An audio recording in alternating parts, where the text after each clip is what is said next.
SBA Publications.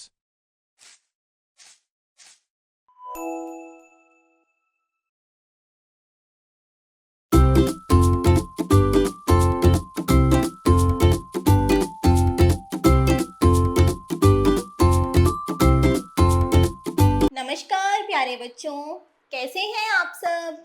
मैं उम्मीद करती हूँ आप सब बहुत अच्छे होंगे। प्यारे बच्चों, आज हम पढ़ेंगे पाठ 12 जिसका नाम है राजा के जूते।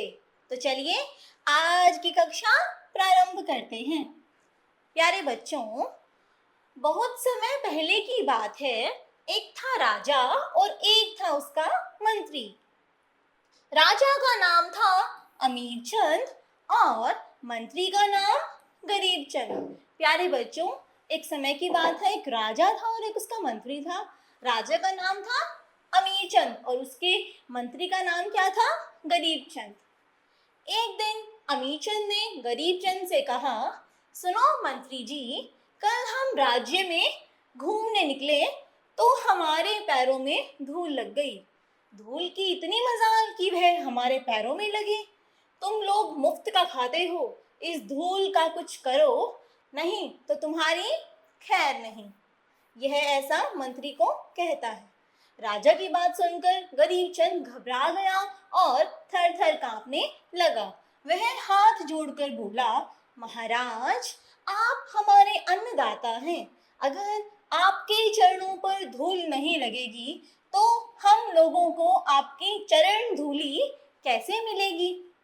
गरीब चंद की बात सुनकर राजा खुश हो गया, फिर भी कुछ अकड़ कर बोला, जो भी हो, हमें धूल से नफरत हो गई है। तुम इसे पूरे राज्य से हटवा दो, नहीं तो तुम्हारे लिए बहुत बुरा होगा। राजा का ऐसा आदेश सुनकर गरीब चंद की आंखों के आगे अंधेरा सा छा गया।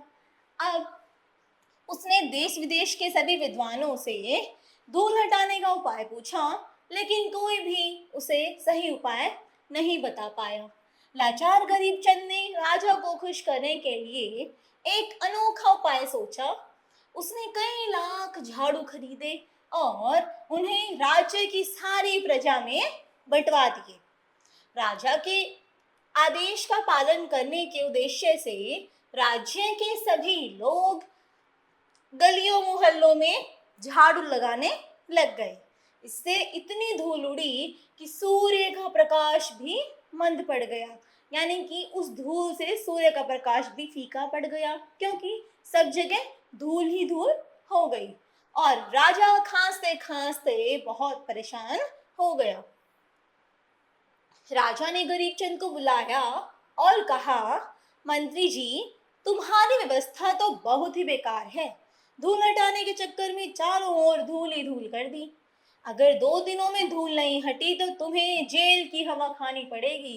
राजा ने मंत्री को डांटा फटकारा। राजा की बात सुनकर गरीब चंद सिर पर पांव रखकर भागा। उसने हजारों भिश्तियों को धूल पर पानी छिड़कने की आज्ञा दी। छिड़काव में इतना पानी खर्च हो गया कि कुओं और तालाबों का सारा पानी खत्म हो गया और चारों ओर कीचड़ ही कीचड़ हो गया। वह अलग, पहले तो धूल इतनी उड़ गई और अब कीचड़ इतना हो गया कि उससे ही परेशान। राज्य के लोग प्यास के मारे मरने लगे। राजा ने गरीब चंद को एक बार फिर डांटा, तुमने तो हमें बर्बाद कर दिया। तुम जैसों को तो सूली पर चढ़ा देना चाहिए। सारे राज्य में यह क्या कीचड़ ही कीचड़ कर रखा है। पहले हर जगह धूल ही धूल कर दी थी और अब हर जगह कीचड़ ही कीचड़ कर दिया। ऐसा नहीं चलेगा। घबराए गरीब चंद ने तुरंत योग्य मंत्रियों की एक बैठक बुलाई। मंत्रियों ने गरीब चंद को यह सलाह दी कि अगर राज्य की पूरी धरती को चमड़े से मट दिया जाए तो धूल से बचा जा सकता है। गरीब चंद ने यह सलाह राजा को बताई। राजा को यह बात ठीक लगी और उसने देश के सभी चर्मकारों को बुलाया।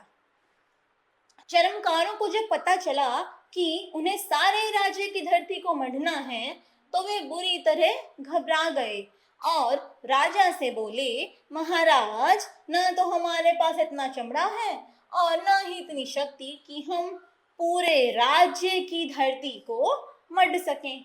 तभी एक बूढ़ा चर्मकार बोला, महाराज, मैं एक उपाय बताऊं? राजा बोला, तुम क्या बताओगे? विद्वानों की पूरी सभा तो इसका हल बता ही नहीं पाई, तुम आए हो।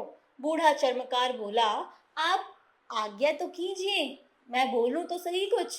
राजा ने उसकी बात मान ली। बूढ़े चर्मकार ने अपने झोले में से मुलायम चमड़े का एक टुकड़ा निकाला और उससे एक जोड़ा सुंदर सा जूता बनाकर राजा के पांवों में डाल दिया। अब वह राजा से थोड़ा चलने की प्रार्थना करने लगा। जूते पहनकर राजा ने कुछ दूर तक चलकर देखा, उसके पैरों में धूल का एक कण भी नहीं लगा। बूढ़े चर्मकार द्वारा अपनाए गए उपाय से गरीब चंद की तो जान बच गई और उसी दिन से लोगों ने जूते पहनने प्रारंभ कर दिए। इस प्रकार उस राजा के राज्य में सभी लोगों ने जूते पहनने शुरू कर दिए। प्यारे बच्चों, आइए अब पढ़ते हैं शब्दार्थ। मजाल यानी कि हिम्मत, थर थर कांपना, बहुत ज्यादा डरना, अन्नदाता भोजन देने वाला, चरण धूलि चरणों की धूल, जेल की हवा खाना, कैद की सजा भुगतना, सिर पर पांव रखकर भागना, बहुत तेज दौड़ना, भिश्ती यानी कि पानी ढोने वाला, और चर्मकार, चर्मकार यानी चमड़े की वस्तुएं बनाने वाला। खैर यानी कुशल और नफरत घृणा। प्यारे बच्चों, आगे आपको अभ्यास कार्य दिया गया है। इस अभ्यास कार्य को स्वयं करने का प्रयास करें। प्यारे बच्चों, कैसी लगी आपको आज की कहानी? मजा आया होगा कि किस प्रकार पूरे राज्य के लोगों ने जूते पहनना शुरू किया। प्यारे बच्चों, आज की आपकी कक्षा यहीं समाप्त होती है। मिलते हैं अगली कक्षा में एक नए विषय के साथ। आज के लिए इतना ही। धन्यवाद।